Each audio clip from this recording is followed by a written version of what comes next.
날마다 행복한 묵상 2022년 41번째 주, 오늘은 로마서 첫 번째 시간입니다. 하나님 말씀은 로마서 1장에 있는 말씀입니다. 제가 11절부터 봉독해 드리겠습니다. 내가 너희 보기를 간절히 원하는 것은 어떤 신령한 은사를 너희에게 나누어주고 너희를 견고하게 하려 함이니, 이는 곧 내가 너희 가운데서 너희와 나의 믿음으로 말미암아 피차 안위함을 얻으려 함이라. 형제들아, 내가 여러 번 너희에게 가고자 한 것을 너희가 모르기를 원하지 아니하노니, 이는 너희 중에서도 다른 이방인 중에서와 같이 열매를 맺게 하려 함이로되 지금까지 길이 막혔도다. 헬라인이나 야만인이나 지혜 있는 자나 어리석은 자에게 다 내가 빚진 자라. 그러므로 나는 할 수 있는 대로 로마에 있는 너희에게도 복음 전하기를 원하노라. 내가 복음을 부끄러워하지 아니하노니 이 복음은 모든 믿는 자에게 구원을 주시는 하나님의 능력이 됩니다. 먼저는 유대인에게요, 그리고 헬라인에게로다. 복음에는 하나님의 의가 나타나서 믿음으로 믿음에 이르게 하나니, 기록된 바 오직 의는 믿음으로 말미암아 살리라 함과 같으니라. 아멘. 자, 로마서의 내용은 복음에 대한 바울의 이해, 그러니까 예수 그리스도를 믿음으로 말미암아 하나님의 의, 이것이 이제 드러나게 됐다. 그리고 성령의 은사를 통해서 이방인 또 유대인들이 다 하나님의 백성이 된다. 그런 내용들을 다루고 있습니다. 수신자는 로마에 있는 그리스도인들입니다. 로마에는 그 당시 아주 많은 그리스도인이 있었다. 이렇게 이제 기록되어져 있는데, 그 중에는 이제 헬라인도 있었고 또 유대인도 있었습니다. 그래서 그 공동체에게 이제 바울이 이제 비록 자기가 세우진 않았지만 편지를 보내서 이들의 신앙을 굳건하게 하기 위해서 바울이 쓴 편지가 로마서다라고 할 수 있습니다. 강조점은 무엇이냐면 이방인 또 유대인 이런 사람들이 어떤 출신의 문제가 아니라 믿음으로 말미암아 하나님의 백성이 된다 하는 것을 강조하고 있습니다. 그래서 오직 믿음으로 구원을 받는다. 그렇지만 또 그런 그 실제적인 것들은 삶을 통해서 열매를 맺어야 된다. 그런 내용들을 담고 있습니다. 그래서 로마서의 구절을 보면 1장부터 8장까지는 어떤 교리적인 부분들을 다루고 있습니다. 그리고 9장부터 11장까지는 이스라엘의 역할, 그리고 12장부터 16장까지는 삶의 실제에 대한 부분들을 다루고 있습니다. 그래서 교리와 실제 삶에 대한 전반적인 것들을 다루고 있는 책이 로마서다라고 할 수 있습니다. 묵상 질문 1번입니다. 바울이 로마 교회에 간절히 가고자 하였던 이유는 무엇입니까? 보니까 신령한 은사를 너에게 나눠주고 너희를 견고하게 하려 합니다. 그러니까 신령한 은사, 무슨 특별한 은사 그런 걸 얘기하는 것은 아닙니다. 신령한 하나님의 그런 은혜의 복음들을 함께 너희들에게 전하고, 그래서 너희들이 신앙에서 바르게 굳건하게 세워가기 위해서 내가 너희들을 만나기를 원한다. 그렇게 얘기하고, 두 번째는 그래서 피차 서로가 위로를 받기 위함이다. 이렇게 말씀하고 있습니다.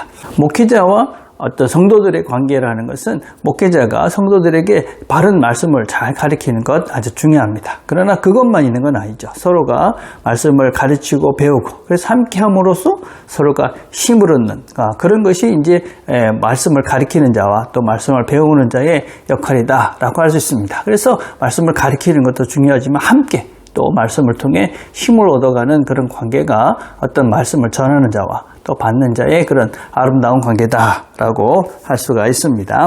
자, 2번입니다. 바울이 헬라인이나 야만인이나 지혜 있는 자나 어리석은 자에게 다 내가 빚진 자라고 말하는 이유가 무엇입니까? 바울이 이 유대인 또 헬라인들에게 무슨 특별한 빚을 진 것은 아니죠.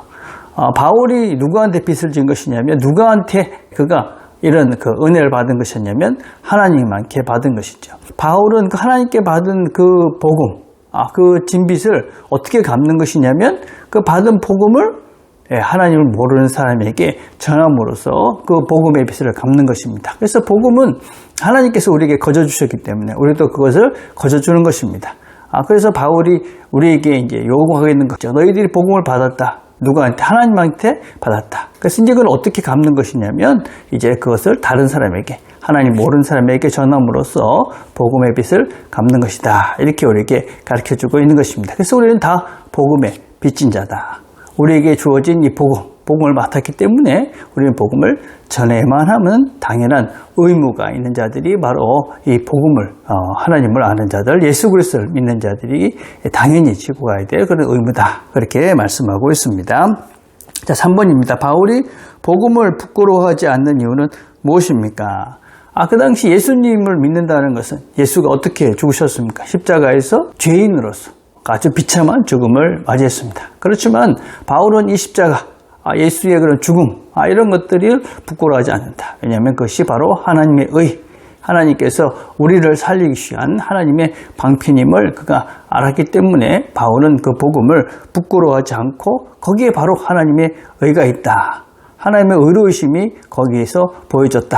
그렇게 증거를 하고 있습니다. 그리고 믿음으로 말미암아 믿음에 이른다. 이렇게 이야기합니다. 이 믿음으로 말미암아 믿음에 이른다라고 이야기했을 때 이런 해석은 크게 두 가지를 하고 있습니다. 첫째는 그 믿음이라는 것은 하나님의 믿음, 하나님의 신실하심, 하나님의 성실하심, 그것이 우리의 믿음으로 왔다. 그래서 하나님께서 성실하시게 그 끝까지 하나님께서 우리를 그 믿음의 자리로 이끄시고 온전한 믿음의 사람으로 만들어 가실 것이다. 그런 의미를 담고 있는 것이 믿음에서 믿음으로 그런 의미를 갖고 있다. 그렇게 해석을 하고, 두 번째는 그 첫 번째 믿음은 초보적인 시작의 믿음이고, 두 번째 믿음은 온전한, 그래서 완성의 믿음이다. 그렇게 이야기하기도 합니다. 결국 신앙의 걸음은 믿음의 걸음이다. 그 말입니다. 그죠? 그래서 로마서에서는 무엇을 믿어야 되느냐? 이렇게 이제 그것을 이야기하고 있고, 그리고 믿음다는 것은 도대체 실제적으로 뭐냐? 하는 그런 실제 삶의 이야기를 함께 우리에게 전해주고 있는 것이죠. 그래서 우리가 믿고 사는 것이 어떤 것이냐. 이런 것들을 이제 구체적으로 보여주고 있는 책이 로마서다라고 할 수 있습니다. 그래서 오늘도 우리가 이 하루를 시작합니다. 믿음이 더 온전해져가는 그런 하루가 되시기를 바라겠습니다. 무엇보다도 우리가 복음을 맡은 자로서, 우리 삶의 순간순간마다 복음의 빚진 자로서 복음을 전하는 삶의 순간순간이 되도록 그렇게 이 하루를 살아내는 저와 여러분 되시기를 간절히 바라겠습니다. 오늘 우리가 함께 드릴 기도는 복음이 하나님의 능력이다. 그래서 이 복음을 믿는 것이 우리의 삶에 힘이 된다 하는 것을 믿고 그렇게 간구할 수 있도록 그렇게 기도했으면 좋겠습니다. 또 복음을 담대히 전하는 자들이 되게 해주십시오. 그렇게 기도합시다. 기도하겠습니다.